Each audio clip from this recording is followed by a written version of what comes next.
ఓం నమో వెంకటేశాయ. తాపత్రయ సమున్మూల పాపక్రతు మహాకాల గోవింద గోవింద. సద్యో హృద్యమరుధ్యసే మమ కథం సర్వాంతరశ్చాపి సన్ ఉద్యోతోద్యదుదగ్రవీర్యరహితే సన్మార్గభిన్నే రతే విద్యోతద్యదవద్యశూన్యధిషణా వీర్యం సమాపయ్య మే యద్యోగాద్యవగమ్య రూపమతులం తన్మే మనస్యానయ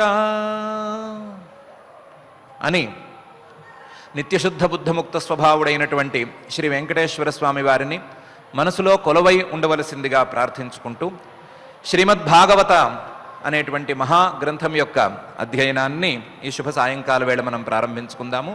ప్రారంభంలో ఆచార్యుల వారు చెప్పగా విని జాగ్రత్తగా అక్షరాలను పలికి ఈ కార్యక్రమానికి సంకల్పవాక్యాలను ప్రార్థనా శ్లోకాలను పఠించుకుందాం. ఓం నమో వెంకటేశాయ. శ్రీ గురు ప్రార్థనా. శ్రీ గురు ప్రార్థనా.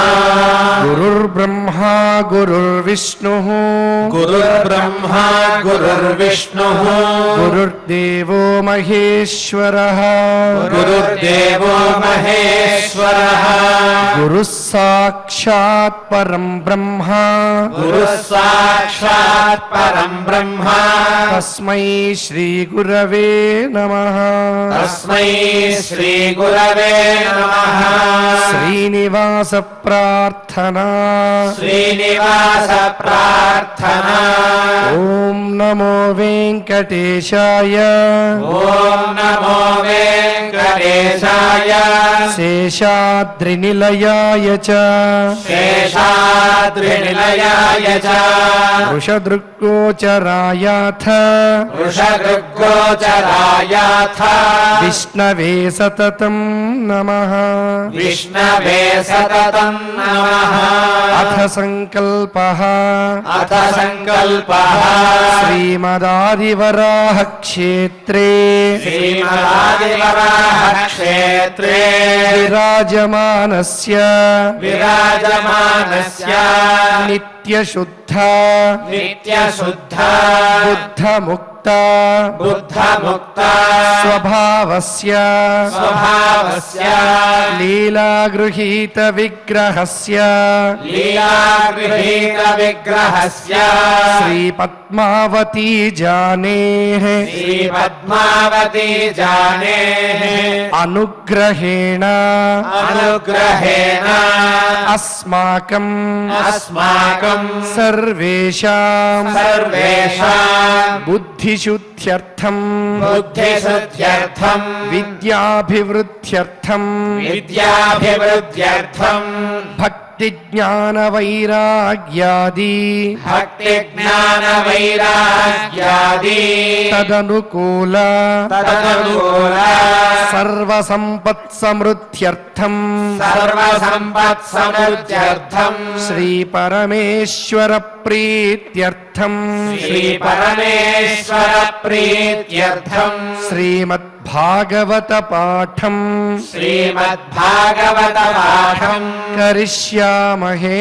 కరిష్యామహే.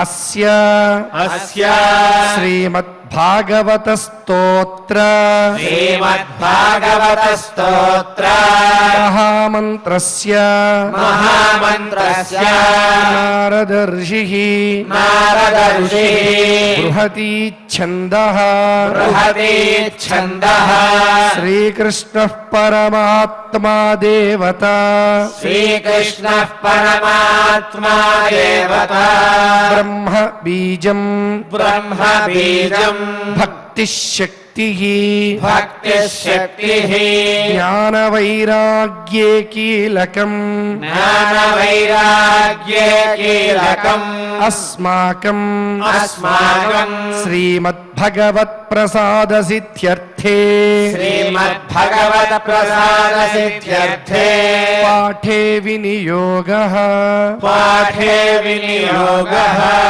ధ్యానం ధ్యానం నారాయణ ప్రపదమూల పరాయణేయం నారాయణ ప్రపదమూల పరాయణేయం శ్రీ వ్యాససూత శుక శౌనక వందితేయం శ్రీవ్యాససూతకవందితేయం సద్భక్తియోగమతి సాధన సాధికేయం సద్భక్తియోగమతి సాధన సాధికేయం భవ్యాయ భాగవత పావన దీర్ఘికేయం భవ్యాయ భాగవత పావన దీర్ఘికేయం. శ్రీ గురుభ్యో నమః. వేదవ్యాస మహర్షి గారు తాను చేయదలుచుకున్నటువంటి భాగవతోపదేశం యొక్క ప్రారంభంలో మంగళాచరణం చేసి ఆ మంగళాచరణంలోనే తాను ఏ రకమైనటువంటి వస్తువును ప్రతిపాదన చేయదలుచుకున్నాడో ఆ వస్తువును గురించి చక్కగా చెప్పి అటువంటి ప్రతిపాద్య వస్తువును అందరము కలిసి ధ్యానం చేద్దాము అని మంగళాచరణాన్ని ముగించారు. సత్యం పరం ధీమహి అని. పరమార్థ సత్యం లేదా పరమాత్మ తత్వం, దాన్ని మనం ధ్యానం చేద్దాము. ఆ పరమార్థ సత్య జ్ఞానానికై ఈ ఉపదేశాన్ని వాడుకోవచ్చు అని మంగళాచరణాన్ని పూర్తి చేశారు. అయితే ధ్యానం అని అనగానే మనందరికీ కాస్తో కూస్తో పరిచయం ఉంది కాబట్టి, ధ్యానం అంటే మనస్సును అటూ ఇటూ కదలనివ్వకుండా ఒకే తత్వం మీద స్థిరంగా ఉంచటం అనేటువంటి అర్థం మనకు కాస్తో కూస్తో తెలుసు కాబట్టి వెంటనే ఒక సందేహం కలుగుతుంది. ధ్యానం అనేది అంత సులభమా? అందులోనూ పరమార్థ సత్యం పరమాత్మ తత్వం దాన్ని ధ్యానం చేయటం అంటే అంత సులభమా? సులభం కాదు కదా. దాన్ని ధ్యానం చేయటం అంటే ఆ వస్తువును మనసులో ఉంచుకోవటం చాలా కష్టం. మనస్సును వేరువేరు విషయాల వైపుకు మరల్చకుండా ఆపటం అనేది చాలా కష్టం. అటువంటి కష్టమైన పనిని చేయమని ప్రారంభంలోనే చెప్తున్నారు కదా. ఇలా గనక చెప్పినట్లయితే ప్రవృత్తి ఎలా కలుగుతుంది? తొందరగా ఏదో పైన ఉపదేశాన్ని విందాము అనేటువంటి ఆలోచన ఎలా కలుగుతుంది అనే ఒక సందేహం కలగవచ్చు. లేదా ఆ ధ్యానాన్ని ఎలా సాధించాలి అనే జిజ్ఞాస అయినా కలగవచ్చు. ఆ సందేహానికి జిజ్ఞాసకు సమాధానంగా అన్నట్లుగా పై శ్లోకాన్ని వ్యాసుల వారు ఇలా ప్రారంభిస్తున్నారు. ధర్మ ప్రోజ్జిత కైతవోత్ర పరమః నిర్మత్సరాణాం సతాం వేద్యం వాస్తవమత్ర వస్తు శివదం తాపత్రయోన్మూలనం. శ్రీమద్భాగవతే మహామునికృతే కిం వా పరైరీశ్వరః సద్యో హృద్యవరుధ్యతేత్ర కృతిభిః శుశ్రూషుభిస్తత్క్షణాత్ అని. ఆ విషయంలో ఏమీ సందేహపడద్దు. పరమేశ్వరుడు పరమాత్మ మన మనసులో స్థిరంగా ఉంటాడు. ఎప్పుడు ఉంటాడు అంటే ఈ శ్రీమద్ భాగవత శ్రవణం చేస్తే ఉంటాడు. శ్రవణం చేస్తే మాత్రమే కాదు, శ్రవణం చేయాలని అనుకున్నా సరే, కేవలం ఆ కోరిక మనసులో కలిగినా సరే పరమేశ్వరుడు హృదయంలో కొలువై ఉంటాడు, హృదయంలో నిలిచి ఉంటాడు. ఎందుకంటే ఈ శ్రీమద్భాగవత గ్రంథంలో ధర్మాన్ని ప్రతిపాదన చేస్తున్నాము.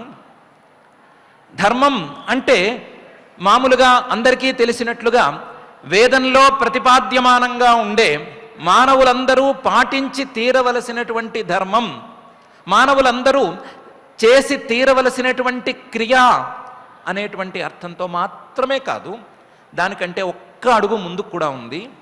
ధర్మ ప్రోజ్జిత కైతవః,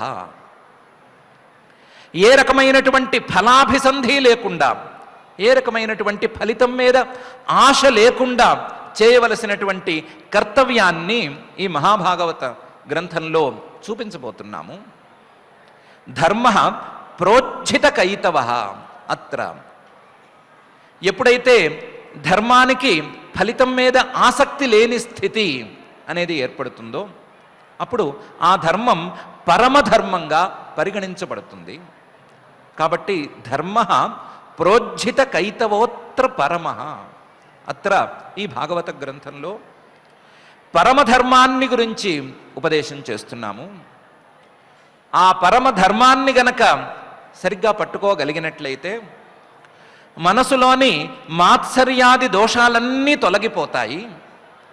అప్పుడు ఆ ధార్మికులు, పరమధార్మికులు శ్రీమద్భాగవత గ్రంథాధ్యయనం ద్వారా మనస్సును శుద్ధం చేసుకున్నటువంటి వారు నిర్మత్సులైపోతారు.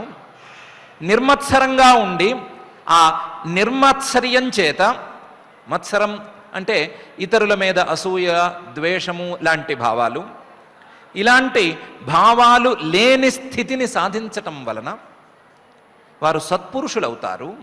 నిర్మత్సరాణం సతాం. అటువంటి వారికి వేద్యం తెలుసుకోవలసినటువంటి వాస్తవం, 3 కాలాలలోనూ సత్యంగా స్థిరంగా ఉండేటువంటి వస్తువు, స్థిరమైనటువంటి పరమాత్మతత్వం ఈ గ్రంథంలో ఉంది. వేద్యం వాస్తవం అత్ర వస్తు. ఈ వస్తువు, పరమాత్మతత్వం అనేటువంటి వస్తువు శివదం, మానవులకు కావలసినటువంటి మంగళాలను ప్రసాదిస్తుంది. మానవులకు కావలసినటువంటి సాధారణ మంగళ ఫలితాలను ఇవనే ఇస్తుంది. అది చాలా చిన్న విషయం. మానవులకు కావలసినటువంటి పరమ ప్రయోజనాన్ని, అన్నిటికంటే గొప్పదైనటువంటి మోక్షాన్ని కూడా ప్రసాదిస్తుంది. వేద్యం వాస్తవం అత్ర వస్తు శివదం. ఏమిటి మోక్షం మోక్షం అని చెప్తున్నారు కదా, ఆ మోక్షం వస్తే మాకేం వస్తుంది అనేదానికి స్థిరమైనటువంటి సమాధానంగా తాపత్రయోన్మూలనం అనే పదాన్ని కూడా అంటున్నారు. తాపత్రయం అంటే మానవులకు ఉండేటువంటి సహజమైనటువంటి దుఃఖం. ఏ రకమైనటువంటి దుఃఖం? ఈ శరీరం ద్వారా కలిగేటువంటి దుఃఖం.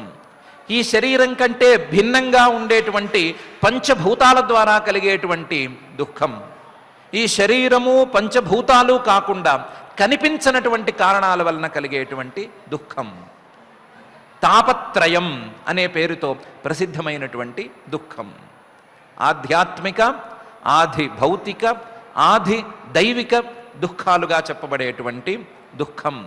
ఏ రకంగా చూసినా సహించరానటువంటి దుఃఖం తాపత్రయం. ఆ తాపత్రయాన్ని ఉన్మూలనం కూకటి వేళ్లతో సహా పెకిలించి వేసేస్తుంది.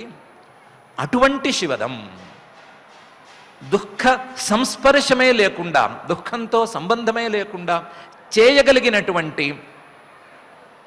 తత్వం, దుఃఖ సంస్పర్శాన్ని దూరం చేయగలిగినటువంటి తత్వం ఈ గ్రంథంలో ఉంది. వేద్యం వాస్తవం అత్ర వస్తు శివదం తాపత్రయోన్మూలనం. అటువంటి తాపత్రయోన్మూలనమైనటువంటి వస్తువును వేదాంత వాక్యాలు, ఉపనిషద్వాక్యాలు చక్కగానే చెబుతూ ఉంటాయి. ఉపనిషద్వాక్యాలు కోకల్లలుగానే ఉన్నాయి. కానీ ఆ ఉపనిషద్వాక్యాలు ఎంతో కొంత కఠినంగా ఉండవలసి వస్తే ఉండవలసి రావచ్చు, లేదా కఠినంగా అనిపిస్తే అనిపించవచ్చు. కానీ ఆ ఉపనిషద్వాక్యాల సారాన్ని తనలో ఇముడ్చుకున్నటువంటి ఈ శ్రీమద్ భాగవతం మాత్రం అలా లేదు. ఇది శ్రీమత్ సుందరంగా ఉంది, శోభాయమానంగా ఉంది, వినేవారికి ఆహ్లాదాన్ని కూడా పంచిపెట్టే విధంగా ఉంది. అందువలన ఇది శ్రీమద్భాగవతం, ఒట్టి భాగవతం కాదు. శ్రీమద్భాగవతం భగవత్ తత్వాన్ని పరిచయం చేసేటువంటి గ్రంథం. సుందరంగా, లలితంగా, ఆహ్లాదకరంగా, ఏమాత్రం కాఠిన్యాన్ని అనుభవించనివ్వకుండా భగవత్తత్వాన్ని ప్రతిపాదన చేసేటువంటి గ్రంథం. ఇది శ్రీమద్భాగవతం. ఇటువంటి శ్రీమద్భాగవత గ్రంథంలో సుందరమైనటువంటి పదాలతో, సుందరమైనటువంటి వర్ణనలతో, సుందరమైనటువంటి కథలతో పరమాత్మతత్వాన్ని వర్ణించేటువంటి ఈ గ్రంథం మానవులకు పరమాత్మతత్వాన్ని బోధించి ఆ తత్వం ద్వారా అందవలసినటువంటి మంగళమయమైనటువంటి ఫలితాలను అందించి దాని ద్వారా మానవుల యొక్క దుఃఖాన్ని కూకటి వేళ్లతో సహా పెకిలించి వేసేస్తుంది.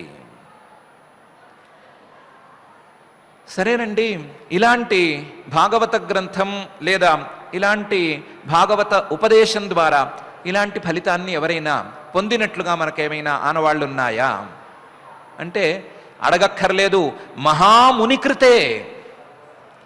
ఇది సందేహించవలసినటువంటి పని లేనటువంటి ఉపదేశం. మహాముని అంటే సాక్షాత్తు శ్రీమన్నారాయణుడే నారద మహర్షికి సంక్షేపంగా ఉపదేశం చేసినటువంటి గ్రంథం ఇది. ఇటువంటి గ్రంథంలో ఎవరైనా అనుభవించారా, ఫలితం దక్కుతుందా దక్కదా అనేటువంటి సందేహం ఏమాత్రం కూడదు. ఇది మహాముని కృతం. అలా కాదు, ఆయన చెప్పిన ఉపనిషద్వాక్యాలలో కూడా ఆయన చెప్పిన మాటలే కానీ మాకు మాత్రం ఫలితం కల్పిస్తున్నట్లుగా అంతగా అనిపించటం లేదు, కాబట్టి ఏదో ఒక సాక్ష్యం కావాలి అంటారా? పర్వాలేదు. మహాముని కృతే, మా అబ్బాయే ఉన్నాడు శుక మహాముని, ఆ మహాముని గారు దీన్ని ప్రచారం చేశారు. పరీక్షిత్ మహారాజుకు ఉపదేశం చేసి తాను అనుభవించినటువంటి ఫలితాన్ని పరీక్షిత్ మహారాజుకు కూడా అందించాడు. కాబట్టి ఇది మహాముని కృతం. మహాముని శ్రీమన్నారాయణుడు, అలాగే మహాముని శుక మహర్షి, ఆ ఇద్దరూ ప్రతిపాదన చేసినటువంటి తత్వం ఇది. సాక్షాత్తు పరమాత్మే ప్రతిపాదన చేసిన తత్వం. ఆ పరమాత్మ తత్వాన్ని అందుకుని ఫలితాన్ని అనుభవించి ఇతరులకు కూడా ఆ ఫలితాన్ని అందించినటువంటి శుక మహాముని ప్రచారం చేసినటువంటి తత్వం. ఇది మహామునికృతం. మహామునికృతే కిం వా పరైహి. ఈ గ్రంథం ఉండగా వేరే సాధనాలను గురించినటువంటి ఆలోచన ఎవరూ చేయనక్కర్లేదు, వాటి వలన పెద్దగా ఉపయోగం లేదు. కిం వా పరైహి. ఈశ్వర సర్వాంతర్యామిగా మానవుల మనసులలో ఉండేటువంటి ఆ పరమాత్మ ఈశ్వర ఈ శ్రీమద్భాగవత గ్రంథాన్ని గనక విన్నట్లయితే, అర్థం చేసుకున్నట్లయితే, మననం చేసుకున్నట్లయితే సద్య వెంటనే మానవుల యొక్క హృదయంలో అవరుధ్యతే నిలబడిపోతాడు. ఆ మనసులోంచి బయటకు రాకుండా ఆ మనసులోనే స్థిరంగా ఉంటాడు. సద్యో హృద్యవరుధ్యతే. అత్ర ఈ శ్రీమద్భాగవత గ్రంథాన్ని అధ్యయనం చేస్తే కలిగేటువంటి ఫలితం ఇది. కాకపోతే ఎవరికి ఇలా జరుగుతుంది అంటే కృతిభి, ఎవరైతే పుణ్యాలు చేసుకుని ఈ శ్రీమద్భాగవత గ్రంథాన్ని అధ్యయనం చేయటానికో వినటానికో చదవటానికో పూనుకుంటారో అటువంటి వారికి ఈ ఫలితం కలుగుతుంది. అటువంటి వారు గనక వింటే తప్పనిసరిగా ఈ ఫలితం కలుగుతుంది. వింటే మాత్రమే కాదు, వినాలనుకుంటేనే ఈ ఫలితం కలుగుతుంది. శుశ్రూషుభి, తప్పనిసరిగా కేవలం వినాలనే కోరిక ఉన్నంత మాత్రమే ఈ ఫలితం కలుగుతుంది. ఎప్పుడు అంటే ఎప్పుడో ఆలస్యంగా కాదు, తత్క్షణాత్. ఆ కోరిక కలిగిన వెంటనే ఈ ఫలితం ఉంటుంది. ఏమా ఫలితం అంటే సాక్షాత్తు పరమాత్మ తత్వమే మనసులో స్థిరంగా కుదురుకుని ఉండటం అనేటువంటి ఫలితం కలుగుతుంది అని వ్యాస మహర్షి గారు ఈ శ్లోకంలో చెప్తున్నారు. మనం అడిగినటువంటి ప్రశ్నకు సరి అయిన సమాధానమే వచ్చింది. ధ్యానం ఎలా కుదురుతుంది అంటే మనసులో పరమాత్మను నిలబెట్టుకోవాలనేటువంటి ప్రయత్నం మొదలైతే కుదురుతుంది. ఆ ప్రయత్నం గనక శ్రీమద్భాగవత గ్రంథాన్ని అధ్యయనం చేయటం అనే రూపంలో ఉంటే తప్పనిసరిగా కుదురుతుంది అనే సమాధానం వచ్చేసింది. రావటంతో పాటుగా మహర్షి గారు ఒక కొత్త లాజికల్ ఆర్డర్లో మనం అడిగినటువంటి ప్రశ్నకి మనం ఊహించని స్థాయిలో సమాధానాన్ని కూడా చెప్పాలని అనుకుంటున్నారు ఇదే శ్లోకంలో. మానవులు ఏ ప్రశ్న అడిగినా సరే, మాకు ఇలా ఎందుకు కావటం లేదు, అలా ఎందుకు జరగటం లేదు, మాకు మంచి ఫలితాలు ఎలా వస్తాయి, లేదా చెడు ఫలితాలన్నీ మా నుంచి దూరంగా ఎలా జారిపోతాయి అనే ఏ ప్రశ్న వేసినా దానికి ఒకే ఒక సమాధానం ధర్మ అనే చెప్పాలి. ధర్మం ద్వారా మాత్రమే మానవులు తాము అనుకున్నటువంటి ప్రయోజనాలను పొందగలుగుతారు. కాకపోతే ఆ ధర్మాన్ని మానవులు కాస్తంత దురుపయోగం చేసుకుంటున్నారు. ధర్మాన్ని సరి అయిన రీతిలో ఉపయోగించుకోవటం చేత కావటం లేదు. ధర్మాన్ని, వేదం చెప్పినటువంటి ధర్మాన్ని ఏదో కోరిక తీర్చుకోవటం కోసం వాడేసుకుంటున్నారు. అలా కోరికలు తీర్చుకోవటం కోసం వాడినప్పుడు ఆ ధర్మం యొక్క ప్రభావం పెద్దగా కనిపించకపోవచ్చు. ధర్మం యొక్క ప్రభావం బలంగా గనక కనిపించాలి అంటే ఈ ఫలితాన్ని ఆశించటం అనేటువంటి కాపట్యం ఆ ధర్మం నుంచి పోవాలి. కాబట్టి ధర్మం మామూలు స్థాయి నుంచి పరమః అనే స్థాయికి ఎదగాలి. ఫలాకాంక్ష లేదా ఫలితం మీద ఆసక్తి ఉండటం అనేటువంటి స్థాయి నుంచి ఫలితం మీద ఆసక్తి లేకపోవటం అనే మెట్టుకు ఎదగాలి. అలా ఎదిగినప్పుడు మానవుల మనసులలో ఉండేటువంటి మాత్సర్యం మొదలైనటువంటి దోషాలన్నీ తొలగిపోతాయి. అప్పుడు ఈ పరమ ధర్మం ద్వారా మానవులు నిర్మత్సరులుగా తయారవుతారు. మాత్సర్యం మొదలైనటువంటి మానసిక దోషాలు లేనివారుగా అవుతారు. ఎప్పుడైతే మానవులలో ఆ దోషాలు లేకుండా పోతాయో అప్పుడు వారు సత్పురుషులు అవుతారు. దోషాలు ఉన్నవాళ్ళు సత్పురుషులు కాలేరు కదా. పురుషులు అవుతారు, లేదా ఇంకా వేరే పదంతో పిలవవలసిన వాళ్ళైనా అవుతారు. సత్పురుషులుగా ఎప్పుడు వాళ్ళు పిలవబడతారు అంటే వారిలో ఏ రకమైనటువంటి మాత్సర్యాది దోషాలు లేనప్పుడు. ఎప్పుడైతే సత్పురుషులు అవుతారో అప్పుడు వారికి అసలు తెలుసుకోవలసినటువంటి విషయం మీద కనీసం అవగాహన అనేది ఏర్పడుతుంది. మాత్సర్యం లాంటి మానసికమైనటువంటి దోషాలు మానవుణ్ణి తాను తెలుసుకోవలసినటువంటి విషయం నుంచి దూరం జరిపేస్తాయి. బాగా దూరాన్ని ఇవి సాధించి పెడతాయి. మానవుడు మాత్సర్యంతో చూసినప్పుడు లేదా మానసికమైనటువంటి దోషంతో చూసినప్పుడు నల్ల కళ్ళద్దాల్లోంచి చూసిన వస్తువులాగా వస్తువులు వేరువేరు రకంగా కనిపిస్తూ ఉంటాయి. కాబట్టి వేద్యం అనేది ఎప్పుడు తయారవుతుంది? మానవుడు తెలుసుకోవలసినటువంటి విషయం సరిగ్గా తెలుసుకోవటం అనే స్థితి ఎప్పుడు అవుతుంది అంటే మానవుడు సత్పురుషుడుగా మారినప్పుడు. అప్పుడు ఆ సత్పురుషుడైనటువంటి మానవుడు తన యొక్క జ్ఞాన శక్తితో వాస్తవమైనటువంటి వస్తువును తెలుసుకోగలుగుతాడు. తన మనస్సు నిర్మలంగా మారగా మారగా మారగా తాను తెలుసుకోవలసినటువంటి తత్వాన్ని తెలుసుకోవటం అనేటువంటి దాన్ని మానవుడు క్రమంగా సాధించగలుగుతాడు. ఆ క్రమంలో వస్తువు అంటే మనం ఇప్పుడు చెప్పుకుంటున్నటువంటి పరమాత్మతత్వాన్ని తెలుసుకుంటాడు. ఆ వస్తువుకు సంబంధించిన వాస్తవమైన వస్తువుకు సంబంధించినటువంటి పరమాత్మతత్వానికి సంబంధించినటువంటి తన యొక్క జీవతత్వాన్ని తెలుసుకుంటాడు. అలాగే పరమాత్మతత్వానికి సంబంధించినటువంటి మరొక అంశం మాయను, దాన్ని తెలుసుకుంటాడు. ఆ మాయా కార్యమైనటువంటి ప్రపంచం దాని గురించి తెలుసుకుంటాడు. అలాగే మొత్తం అన్ని అంశాల గురించి సరి అయిన జ్ఞానాన్ని పొందగలుగుతాడు. ఎప్పుడైతే ఈ అంశాల గురించినటువంటి సరి అయిన జ్ఞానం మానవుడికి అందిందో అప్పుడు మాత్రమే మానవుడు తాను కోరుకున్నా లేదా కోరుకోవలసిన కోరికలే అవసరం లేనటువంటి శివం మంగళమయమైనటువంటి ఫలితాన్ని అందుకోగలుగుతాడు. అప్పుడు మాత్రమే ఇలాంటి మంగళమయమైనటువంటి ఫలితాన్ని అందుకున్నప్పుడు మాత్రమే మానవుడు తన దుఃఖాలన్నిటినీ దూరం చేసుకోగలుగుతాడు. తనలో ఉండేటువంటి ఈ తాపత్రయాన్ని మూడు రకాలుగా ఉండేటువంటి దుఃఖాలను పోగొట్టుకోగలుగుతాడు. లేకపోతే పోగొట్టుకోవటం అనేది అసంభవం. కాబట్టి ధర్మం, ఆ ధర్మం పరమంగా మారటం, పరమమైనటువంటి ధర్మం మనసులోని దోషాలను పోగొట్టడం, మనసులోని దోషాలు పోగగా సత్పురుషులుగా మారటం, ఆ సత్పురుషులుగా మారినటువంటి వారు విషయాన్ని తెలుసుకోవటం, తెలుసుకోవలసినటువంటి విషయాన్ని తెలుసుకోవటం, వస్తుతత్వాన్ని అర్థం చేసుకోవటం, మంగళమయమైనటువంటి ఫలితాన్ని అందుకోవటం, దాని ద్వారా తమకుండేటువంటి దుఃఖాలన్నిటినీ తొలగించుకోవటం అనేటువంటి ఆర్డర్ ఒకటి ఉంది. ఆ ఆర్డర్ మొత్తాన్ని ఈ శ్రీమద్భాగవత గ్రంథం చూపిస్తుంది.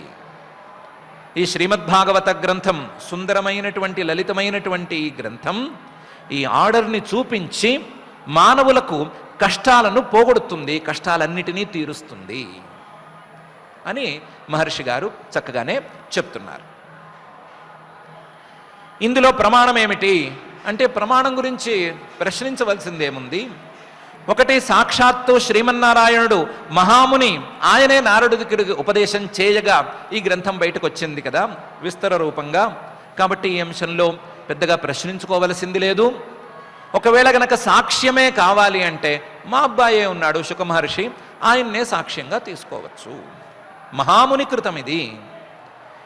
శ్రీమన్నారాయణుడిని తీసుకున్నా లేకపోతే శుక మహర్షి గారిని తీసుకున్నా, ఎవరిని తీసుకున్నా సరే ఇది మహాముని కృతమైంది అయిపోతుంది. ఇటువంటి మహాముని కృతమైనటువంటి శ్రీమద్భాగవత గ్రంథం ఉండగా మిగతా సాధనాలను గురించి ఆలోచన చేయనక్కర్లేదు, మిగతా విజ్ఞానాలను గురించి ఆలోచన చేయనక్కర్లేదు, భౌతికమైనటువంటి పదార్థాలను బోధించేటువంటి ఏ శాస్త్రాన్ని గురించి ఆలోచన చేయనక్కర్లేదు.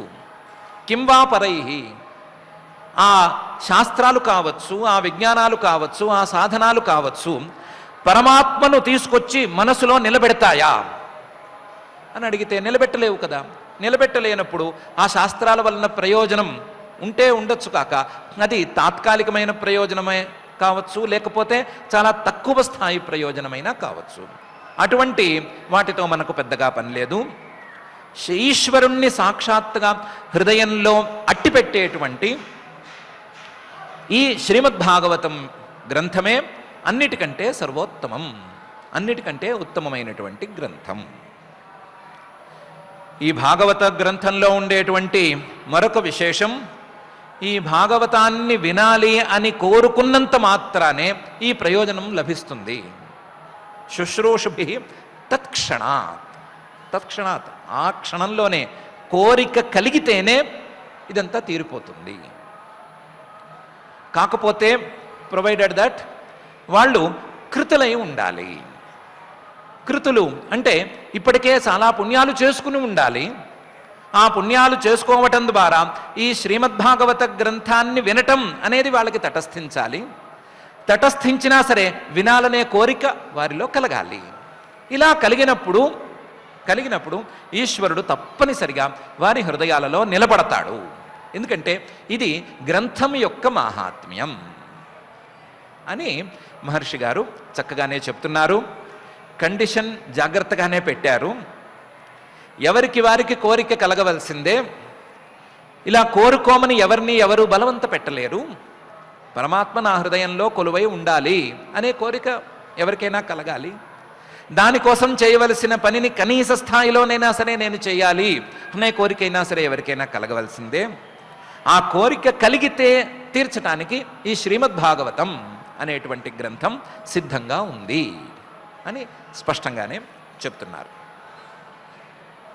కేవలం మనం అడిగినటువంటి ధ్యానానికి సంబంధించినటువంటి అంశాన్ని మాత్రమే కాకుండా మహర్షి గారు ఈ శ్లోకంలో మరొక ప్రధానమైన అంశాన్ని కూడా స్పృశిస్తున్నారు. ఏదైనా ఒక కొత్త రచనను ప్రారంభం చేసే ముందు ఒక ప్రశ్నకు సమాధానం చెప్పుకుని ప్రారంభం చేసుకోవాలి.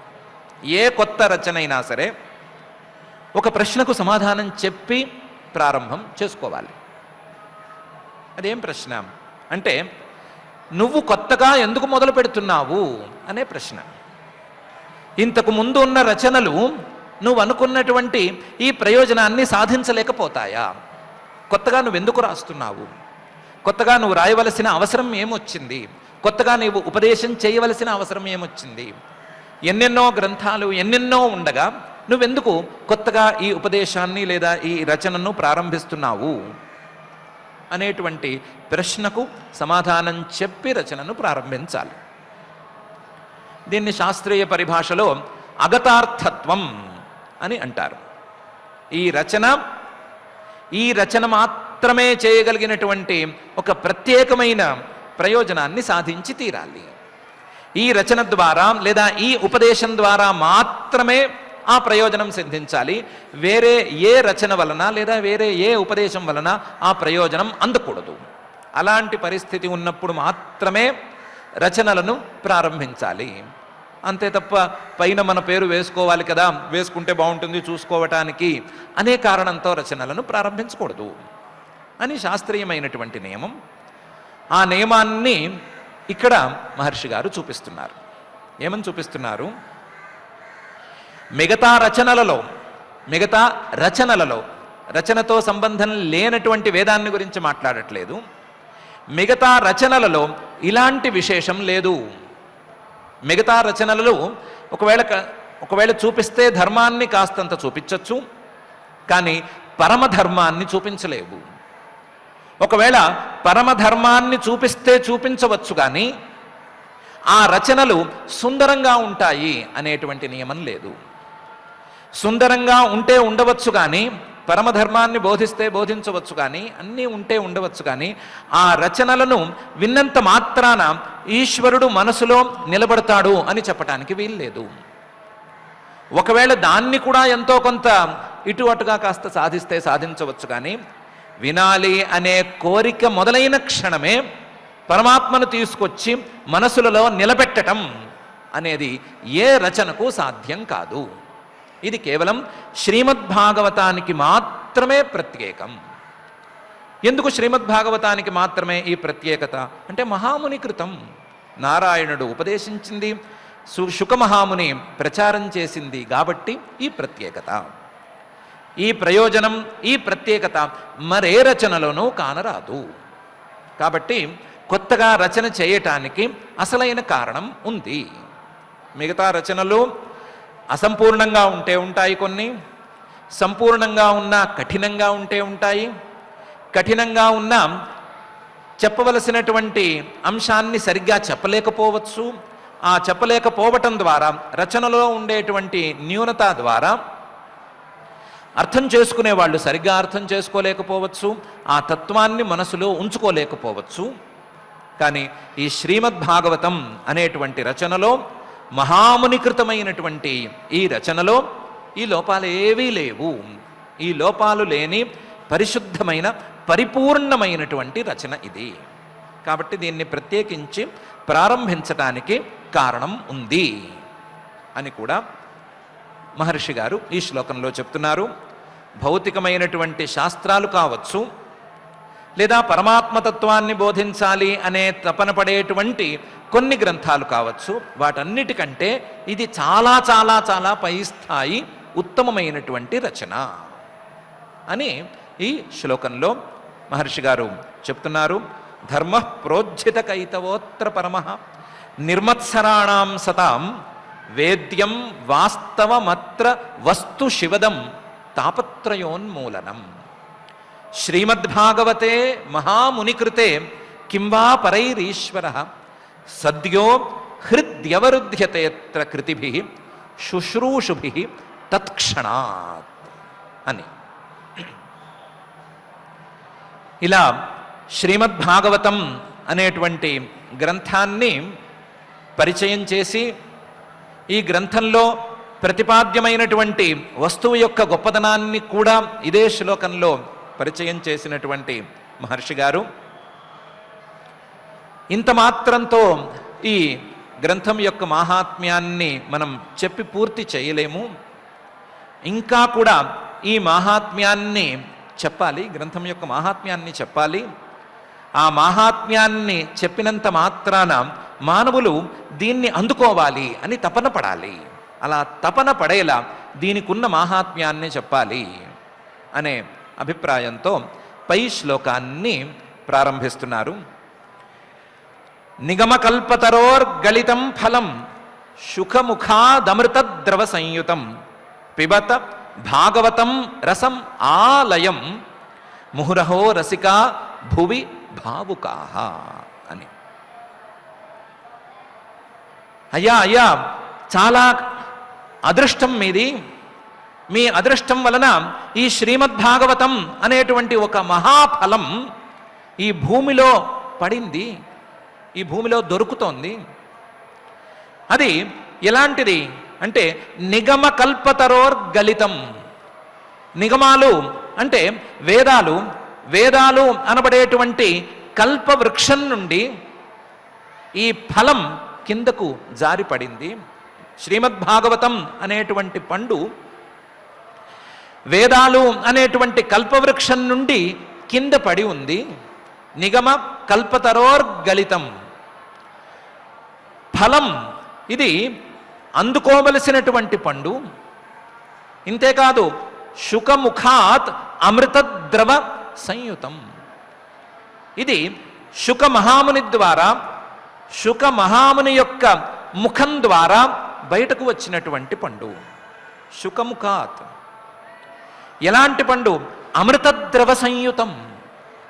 అమృతమైనటువంటి ద్రవాన్ని తనలో ఇముడ్చుకున్నటువంటి పండు, అమృత రసాన్ని తనలో ఇముడ్చుకున్నటువంటి పండు. శుకముఖాత్ అమృత ద్రవ సంయుతం. ఇటువంటి పండును పిబత, తాగండి. పిబత భాగవతం రసం. భాగవతం అనేటువంటి ఈ పండును, రసం రసమయంగా ఉండేటువంటి ఈ పండును పిబత, మీరు త్రాగండి. పిబత భాగవతం రసం. ఎంతవరకు? ఆలయం, మోక్షం వచ్చేంత వరకు. లేదా ఇంకొంచెం అతిశయోక్తితో చెప్పుకోవాలి అంటే మోక్షం వచ్చిన తరువాత కూడా. పిబతం పిబత భాగవతం రసం ఆలయం. మొత్తం మీ జీవితం మొత్తం మాత్రమే కాదు, మానవ జన్మలు వచ్చినప్పుడల్లా, మానవ జన్మలు ఉంటున్నప్పుడల్లా, మానవ జన్మలు తీరేంత వరకు ఆలయం పిబత, తాగుతూ ఉండండి. ముహు, మళ్ళీ మళ్ళీ తాగుతూ ఉండండి. ముహురహో, మీ భాగ్యం ఇది. అహో రసికాహ. కాకపోతే ఈ రసాన్ని తాగటానికి కావలసినటువంటి ఆ రసికత అనేది మీకు ఉండాలి. ఆ రసికత ఉన్నట్లయితే, రసికత లేకపోయినా పెంచుకుని రసికాహ భూత్వా భువి, ఈ భూమిలో పడినటువంటి, ఈ భూమిలో దొరుకుతున్నటువంటి ఈ భాగవతం అనేటువంటి రసాన్ని భావుకాహ, రసభావన తత్పరులై మీరు త్రాగండి అని ఈ శ్లోకంలో మహర్షి గారు ప్రచోదన చేస్తున్నారు. ప్రచోదన చేయటాన్ని స్వల్పంగా చేయటం లేదు. మనం మొదటి జన్మాద్యస్య యతః అనేటువంటి శ్లోకంలో వేసుకున్నటువంటి ఒక ప్రశ్నకు మరొకసారి సమాధానం చెప్పారు. మీరు చెప్పేటువంటి విషయానికి ప్రామాణికత ఏది అనే ప్రశ్నకు సమాధానం చెప్తూనే ఉన్నారు. ఎందుకంటే ఇది నిగమ కల్పతరోర్గళితం.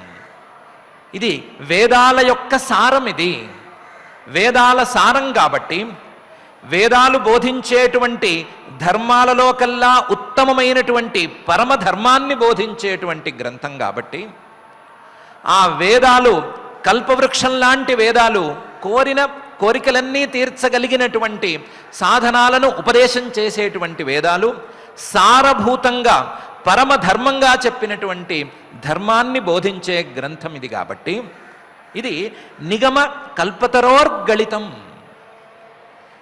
వేదాలు అనేటువంటి కల్పవృక్షం నుంచి జారిన పండు. ఏ పండైనా సరే ఏ చెట్టు నుంచో జారి పడుతుంది. పడిన పండు తీయగా ఉండాలి అనేటువంటి నియమం మాత్రం పెద్దగా ఉండకపోవచ్చు. కానీ ఆ పండును గనక చిలక కొట్టిన తరువాత ఆ పండు కిందకు పడినట్లయితే, చిలక కొట్టినటువంటి పండు కిందకు జారినట్లయితే ఆ పండు తీయగా ఉంటుంది అని ప్రత్యేకించి చెప్పుకోనక్కర్లేదు. చిలక కొట్టిన పండు తీయగా ఉంటుంది, అమృతరసమయంగా ఉంటుంది అని అందరికీ తెలుసు. ఈ పండు కూడా నిగమ కల్పతరోర్గళితంగా ఉండేటువంటి ఈ పండు కూడా శుకముఖాత్ గళితం. శుకమహాముని యొక్క ముఖారవిందం ద్వారా బయటకు వచ్చింది.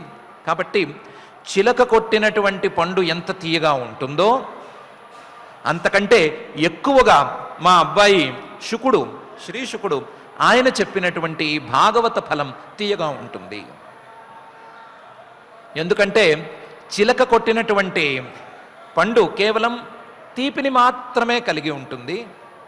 కానీ మా అబ్బాయి గారు చెప్పినటువంటి, మా అబ్బాయి గారి ముఖం నుండి బయటకు జాలినటువంటి ఈ భాగవతం అనేటువంటి పండు అమృతద్రవ సంయుతంగా ఉంటుంది. అమృతద్రవం అమృతమైనటువంటి పరమాత్మతత్వాన్నే తనలో ఇముడ్చుకుని ఉంది. అమృతమైనటువంటి అందరూ ఆస్వాదించవలసినటువంటి పరమాత్మ యొక్క ఆనందామృత రసాన్ని తనలో ఇముడ్చుకుని ఉంది. కాబట్టి ఇటువంటి పండు, ఇటువంటి వేద ప్రతిపాద్యమైనటువంటి పరమాత్మ తత్వాన్ని, పరమాత్మ యొక్క ఆనంద రసాన్ని బోధించేటువంటి పండు ఈ భాగవతం అనేటువంటి పండు. కాబట్టి చేసేటువంటి ఉపదేశానికి ప్రామాణికత ఉందా లేదా అనే విషయంలో సందేహం అక్కర్లేదు అని ఒకవైపు బోధిస్తూ ఉన్నారు. శుకముఖాత్ అమృత ద్రవ సంయుతం. ఇంతేకాదు పిబత భాగవతం రసం. పిబత తాగండి. ఎలాంటి పండును తాగండి అంటే భాగవతం అనేటువంటి రసమయమైనటువంటి పండును తాగండి. ప్రయోగం కొంచెం పిచ్చి ప్రయోగంలా కనిపిస్తుంది. ఎక్కడైనా పండులో ఉండేటువంటి రసాన్ని తాగితే తాగచ్చు, లేదా పండులో ఉండేటువంటి నీళ్లనో లేదా మరొక ద్రవాన్నో తాగితే తాగచ్చు. పండును తాగండి అనే ప్రయోగం ఎక్కడా లేనే లేదు అని అనుకుంటారేమో. అలా అనుకోవద్దు. పిబత భాగవతం రసం ఫలం. ఈ భాగవతం అనేటువంటిది ఒట్టి పండు అని అనుకోవద్దు, రసమయమైనటువంటి పండు. మామూలు పండ్లలో, మామూలు ఫలాలలో 2-3 భాగాలుంటాయి. ఏ పండును తీసుకున్నా పైన ఒక తొక్క ఉంటుంది. ఆ తొక్క తీసిన తర్వాత లోపల కొంత గట్టి గుజ్జు లాంటి పదార్థం ఉంటుంది. ఆ గుజ్జును పిండితే వచ్చేటువంటి రసం అనేది ఉంటుంది. పండుకు లోపల ఎక్కడో రసం ఉంటుంది. అదే కొంచెం కొబ్బరికాయ లాంటి నారికేళ ఫలాలను తీసుకున్నట్లయితే పైన గట్టి పీచు ఉంటుంది, లోపల దానికంటే గట్టి టెంక ఉంటుంది. దాని లోపల రసం, తాగవలసినటువంటి రసం అనేది ఉంటుంది. కానీ ఈ శ్రీమద్భాగవతం అనేటువంటి పండులో అలాంటి భాగాలు లేనే లేవు. గట్టిది, మధ్యలో గుజ్జు, మధ్యలో గట్టి, ఇలాంటి భాగాలు ఏం లేవు. మొదటి నుంచి చివరి దాకా ఒకటే స్వభావం కలిగి ఉంది. ఒకటే పరమాత్మ రసం, పరమాత్మ యొక్క అమృత రసం ఈ భాగవతంలో ఉంది. పండు ఇస్తే తొక్కను ఒలిచి పారేసినట్లుగా ఈ శ్రీమద్భాగవత గ్రంథంలో పారేయవలసినవి, వదిలేయవలసినవి ఏమీ లేవు. ఈ శ్రీమద్భాగవత గ్రంథంలో ఒక్క అక్షరం కూడా వదిలిపెట్టవలసినటువంటి అక్షరం లేదు. ఈ శ్రీమద్భాగవతం రసాత్మకమైనటువంటి పరమాత్మ రసాన్ని బోధించే, పరమాత్మ రసాన్ని తనలో మొత్తంగా ఇముడుచుకున్నటువంటి ఫలం. ఒక్క అంశాన్ని కూడా వదిలిపెట్టడానికి వీల్లేదు. అలాంటి పండు ఇది, అలాంటి ఫలం ఇది. ఇలాంటి పండును, రసమయంగా ఉండేటువంటి పండును మీరు త్రాగండి అని మహర్షి గారు అంటున్నారు. ఇంత ఎందుకు, ఇన్ని వర్ణనలు ఎందుకు? పిబత భాగవతం రసం అని తేల్చేస్తే పోయి ఉండేది కదా.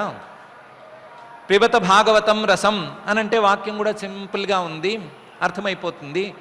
దీనికోసం ఇంత హడావిడి ఎందుకు చేయాలి అని అంటే చాలా తాత్పర్యం ఉంది. ఈ రసం ఎక్కడి నుంచి కారింది అని అడిగితే సమాధానం చెప్పాలి కదా. దానికి సమాధానం చెప్పాలి అంటే ఏం చెప్పాలి? నిగమ కల్పతరోర్గళితం అని చెప్పాలి. నిగమ కల్పతరోర్గళితం అంటే ఏదైనా ఒక చెట్టు నుంచి కారినటువంటి రసం ఉంది అని అనుకుందాము.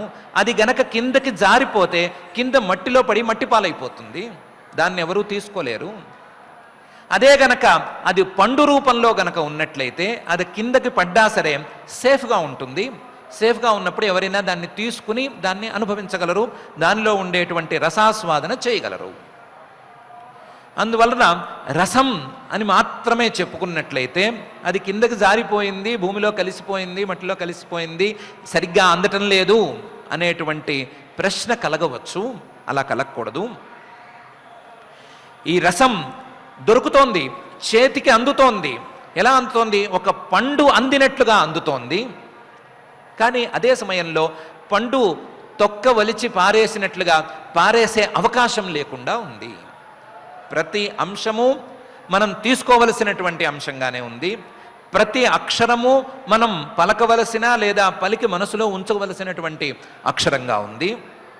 అదే సమయంలో ప్రతి అంశంలోనూ ప్రతి అక్షరంలోనూ రసాత్మకమైనటువంటి పరమాత్మతత్వాన్ని తనలో కలిగి ఉంది.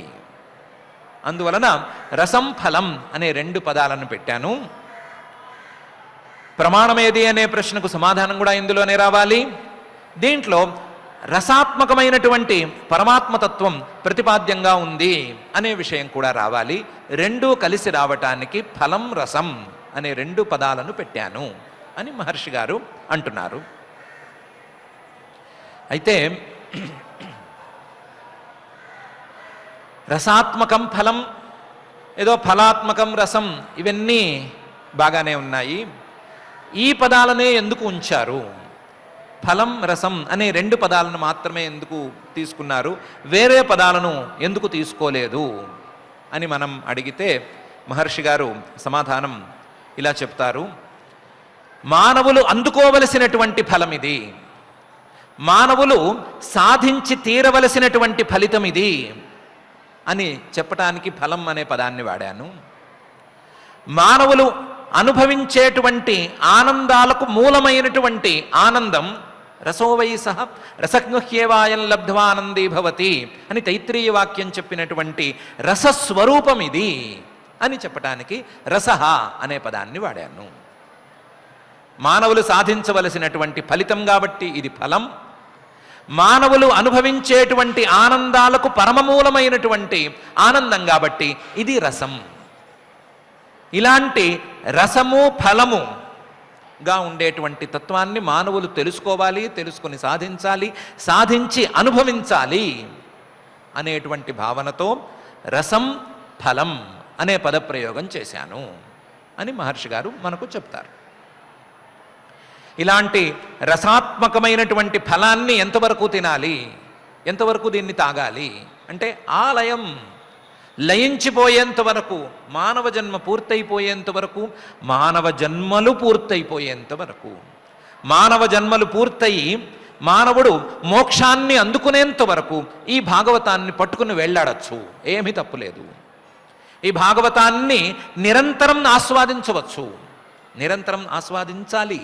ఎలా ఆస్వాదించాలి? ముహు మళ్ళీ మళ్ళీ దీన్ని ఆస్వాదించాలి. అహో మీ భాగ్యాన్ని ఏమని చెప్పాలి? ఎందుకంటే ఈ భాగవతం అనేటువంటి ఫలం భూమి మీద పడింది, భూమి మీదే పడింది. స్వర్గంలో కానీ ఆ పైలోకాల్లో కానీ ఈ పండు పడలేదు, ఇది భూమి మీదే పడింది. కాబట్టి ముహురహో రసికాః భువి భావుకాః. భూమి మీద పడినటువంటి ఈ శ్రీమద్ భాగవతం అనేటువంటి పరమరస ప్రతిపాదకమైనటువంటి గ్రంథాన్ని మీరు రసికులై, భావుకులై, ఈ రసాన్ని అర్థం చేసుకుని, అలాగే ఇందులో ఉండేటువంటి రసాస్వాదన భావనా తత్పరతను పొంది మీరు ఈ అమృత రస ఫలాన్ని లేదా ఫల రసాన్ని త్రాగండి అని మహర్షి గారు ఈ శ్లోకంలో చెప్తున్నారు. నిగమతల్పతలోర్గళితం ఫలం శుకముఖాదమృతద్రవ సంయుతం పిబత భాగవతం రసం ఆలయం ముహురహో రసికాః భువి భావుకాః అనేటువంటి ఈ శ్లోకంలో, ఈ 2 శ్లోకాలలోనూ కలిపి మహర్షి గారు తాను చేస్తున్నటువంటి ఈ ఉపదేశం వేరెక్కడా దొరకదు అనే అంశాన్ని, ఒక అంశాన్ని చెప్తున్నారు. దానితో పాటుగా తాను చేస్తున్నటువంటి ఈ ఉపదేశం తన పుత్రుడైనటువంటి శుక మహాముని ప్రచారం చేసినటువంటి ఈ ఉపదేశం మానవులకి అమృత ఫలితాన్ని అందిస్తుంది అని, ఆనందాలకల్లా మూలమైనటువంటి, ఆనందాలలో కల్లా గొప్పదైనటువంటి ఆ పరమాత్మానందాన్ని అందిస్తుంది అని ఒక అంశాన్ని చక్కగా చెప్తున్నారు. చెబుతూ ఇలాంటి ఫలాన్ని లేదా ఇలాంటి గ్రంథాన్ని అందుకోవటం మానవుల యొక్క అదృష్టం కాబట్టి ఇటువంటి అదృష్టాన్ని వేస్ట్ చేసుకోకుండా మానవులు దీన్ని అందుకుని దీని ద్వారా పొందవలసినటువంటి ఫలితాన్ని పొందాలి అని పిలుపుని ఇస్తున్నారు.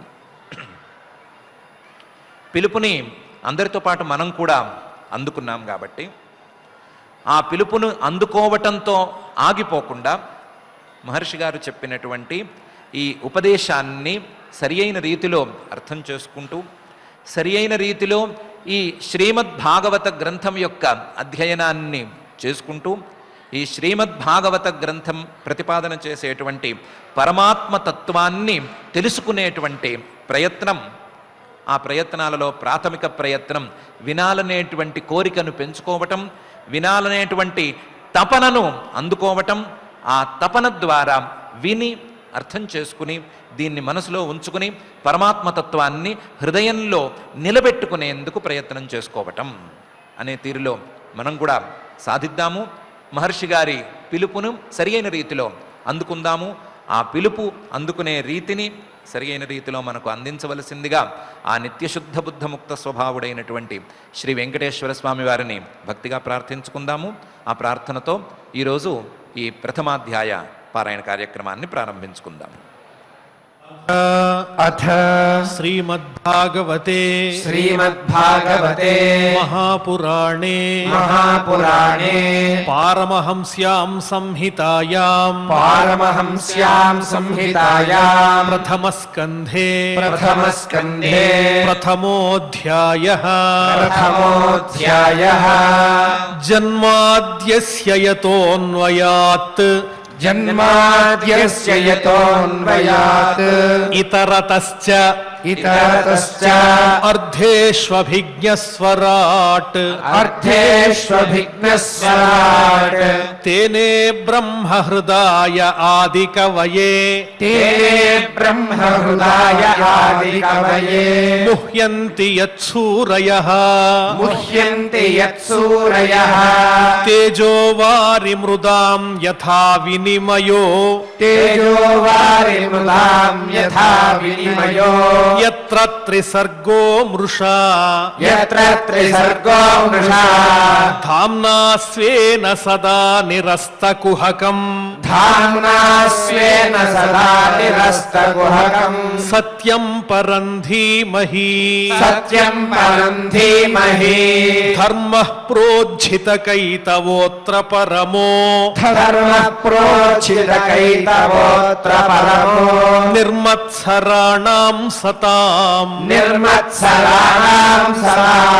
వేద్యం వాస్తవమత్ర వస్తు శివదం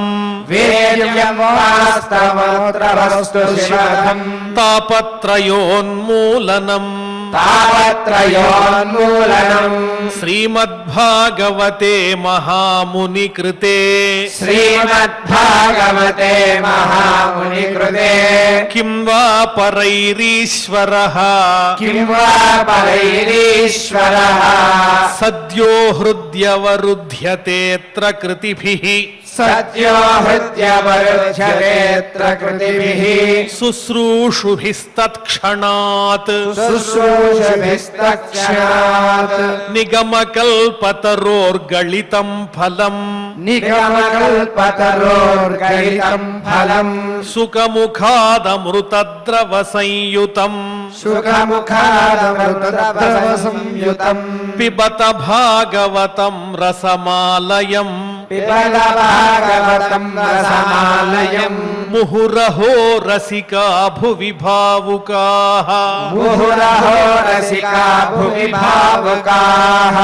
నైమిషే నిమిషక్షేత్రే नैमिषे निमिषक्षेत्रे ऋषयः शौनकादयः ऋषयः शौनकादयः सत्रं स्वर्गाय लोकाय सत्रं स्वर्गाय लोकाय सहस्रसममासत सहस्रसमासत त एकदा तु मुनयः त एकदा तु मुनयः प्रातर्हुतहुताग्नयः प्रातर्हुतहुताग्नयः सत्कृतं सूतमासीनं सत्कृतं सूतमासीनं पप्रच्छुरिदमादरात् पप्रच्छुरिदमादरात् ऋषय ऊचुः ऋषय ऊचुः त्वया खलु पुराणानि त्वया खलु पुराणानि सेतिहासानि चानघ सेतिहासानि च नघ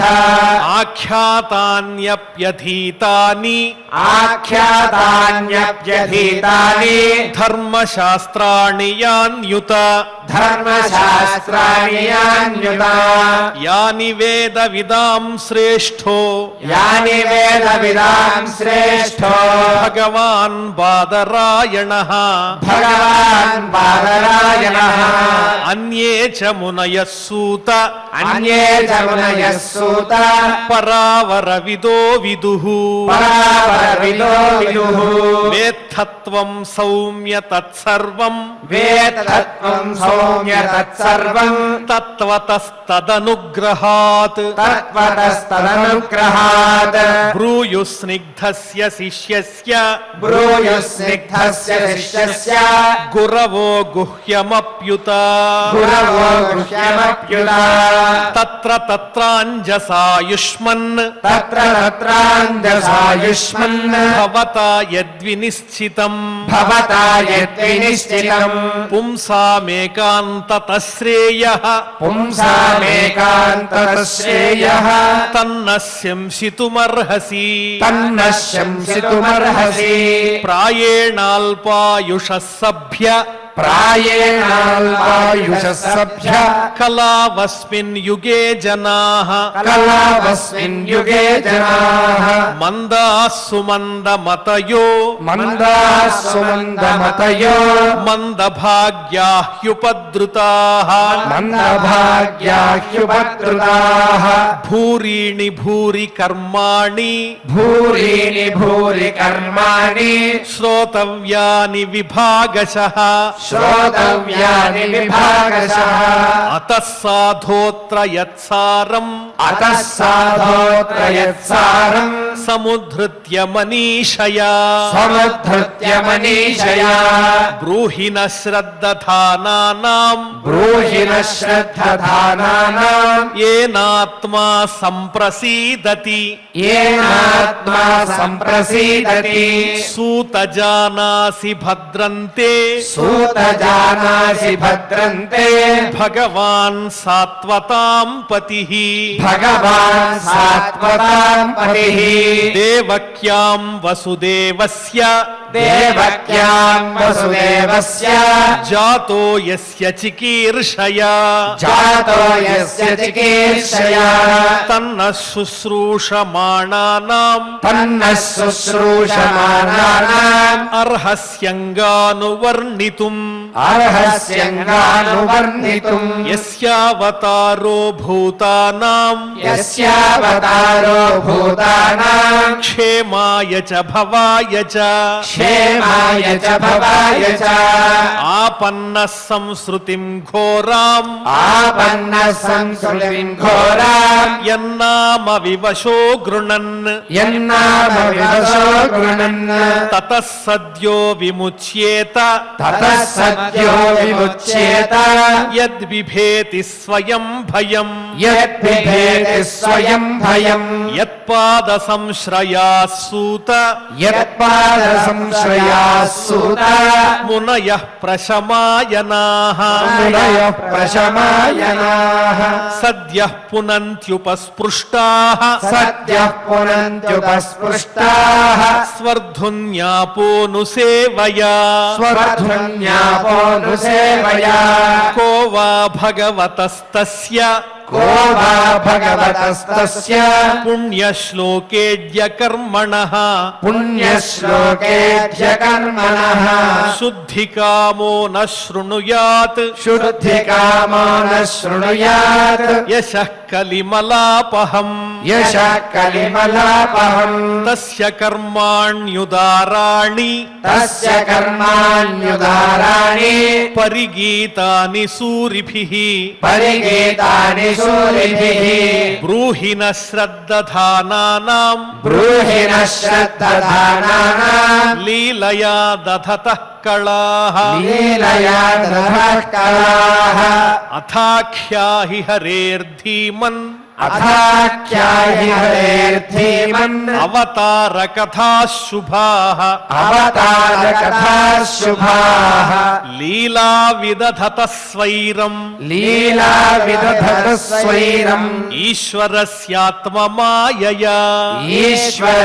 ईश्वरस्यात्ममायया वयं तु न वितृप्यामः वयम् तु न वितृप्यामः उत्तमश्लोकविक्रमे उत्तमश्लोकविक्रमे यच्छृण्वतां रसज्ञानाम् यच्छृण्वताम् रसज्ञानाम् स्वादु स्वादु पदे पदे स्वादु स्वादु पदे पदे कृतवान् किल वीर्याणि कृतवान् किल वीर्याणि सह रामेण केशवः सह रामेण केशवः अतिमर्त्यानि भगवान् अतिमत्यानि भगवान् गूढः कपटमानुषः गूढः कपटमानुषः कलिमागतमाज्ञाय कलिमागतमाज्ञाय क्षेत्रेऽस्मिन् वैष्णवे वयम् क्षेत्रेऽस्मिन् वैष्णवे वयम् आसीना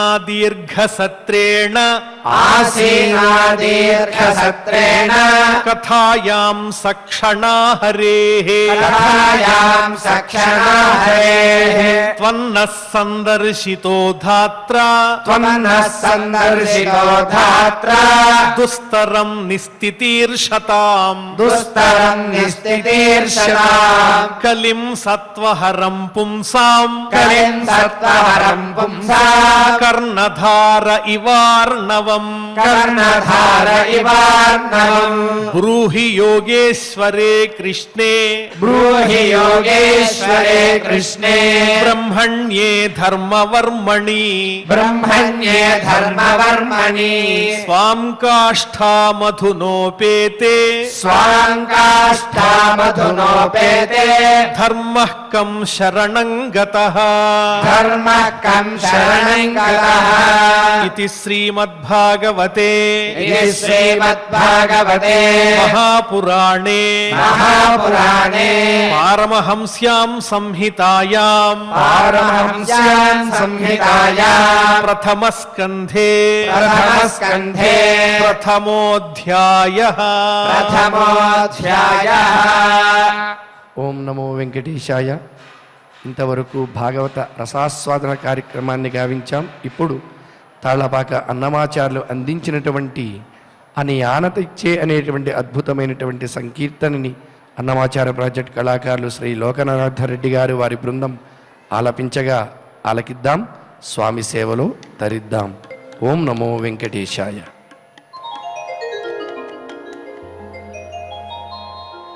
ॐ नमो वेङ्कटेशाय ॐ नमो वेङ्कटेशाय భూమిలోను చొచ్చి సర్వభూత ప్రాణులనెల్ల భూమిలోను చొచ్చి సర్వభూత ప్రాణులనెల్ల తేమసానమోచేటి దేవుడనేను భూమిలోను చొచ్చి సర్వభూత ప్రాణులనెల్ల తేమసానమోచేటి దేవుడనేను కామించి శస్యములు కలిగించు చందుడనై దేవల పండించేటి దేవుడనేను కామించి సస్యములు కలిగించు చంద్రుడనై దేవల పండించేటి దేవుడనేను అని ఆనతిచ్చే కృష్ణుడర్జునునితో విని అతని భజించు వివేకమా అని ఆనతిచ్చే కృష్ణుడర్జునునితో అని ఆనతిచ్చే కృష్ణుడర్జునునితో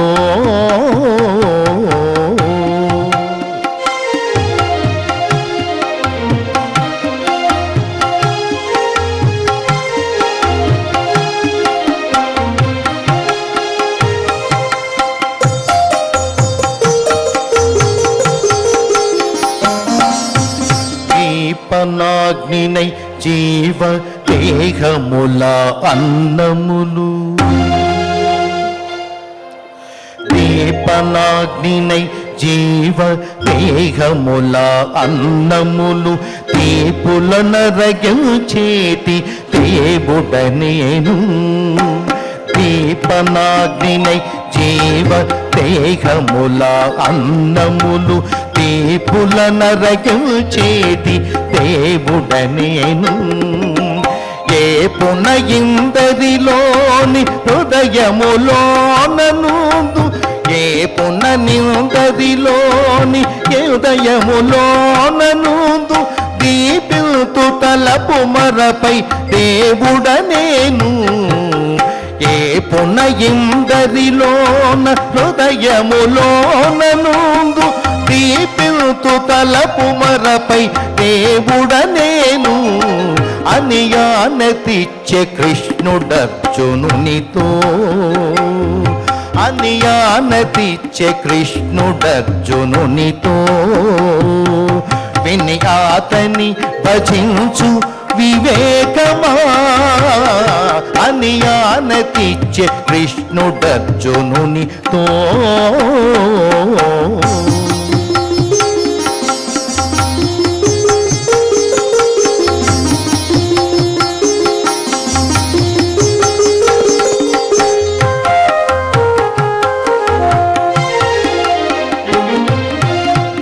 వేదములన్నిటి చేత వేదాంత వేత్తలచి వేదములన్నిటి చేత వేదాంత వేత్తలచి ఆదినే నెరగతగిన ఆ దేవుడను వేదములన్నిటి చేత వేదాంత వేత్తలచి ఆదినే నెరగతగిన ఆ దేవుడను శ్రీదేవితో కూడి శ్రీ వెంకటాద్రి మీద శ్రీదేవితో కూడి శ్రీ వెంకటాద్రి మీద పాదైన దేవుడను భావించనేను శ్రీదేవితో కూడి శ్రీ వెంకటాద్రి మీద పాదైన దేవుడను భావించనేను అని ఆనతిచ్చే కృష్ణుడర్జునునితో అని ఆనతిచ్చే కృష్ణుడర్జునునితో విని అతని భజించు వివేకమా అని ఆనతిచ్చే కృష్ణుడర్జునునితో విని అతని భజించు వివేకమా అని ఆనతిచ్చే కృష్ణుడర్జునునితో అని ఆనతిచ్చే కృష్ణుడర్జునునితో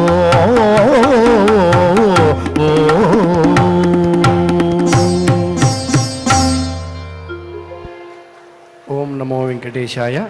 క్షమా ప్రార్థన దగ్గర నుంచి మంగళాంతం వరకు అందరూ సమష్టిగా పలుకుతూ మంగళాంతంగా నేటి పారాయణ కార్యక్రమాన్ని పరిసమాప్తి చేసుకుందాం.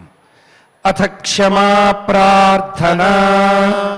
యదక్షరపదభ్రష్టం మాత్రాహీనం చ యద్భవేత్ తత్సర్వం క్షమ్యతాం దేవ నారాయణ నమోస్తుతే. అథ భగవత్సమర్పణం. కాయేన వాచా మనసేంద్రియైర్వా బుద్ధ్యాత్మనా వా ప్రకృతే స్వభావాత్ కరోమి యద్యత్ సకలం పరస్మై నారాయణాయేతి సమర్పయామి. అథ లోకక్షేమ ప్రార్థనా. సర్వే భవంతు సుఖినః, సర్వే సంతు నిరామయాః, సర్వే భద్రాణి పశ్యంతు, మా కశ్చిద్ దుఃఖభాగ్ భవేత్. అథ మంగళం శ్రియః కాంతాయ కళ్యాణ నిధయే నిధయేర్థినాం. శ్రీవేంకటనివాసాయ శ్రీనివాసాయ మంగళం.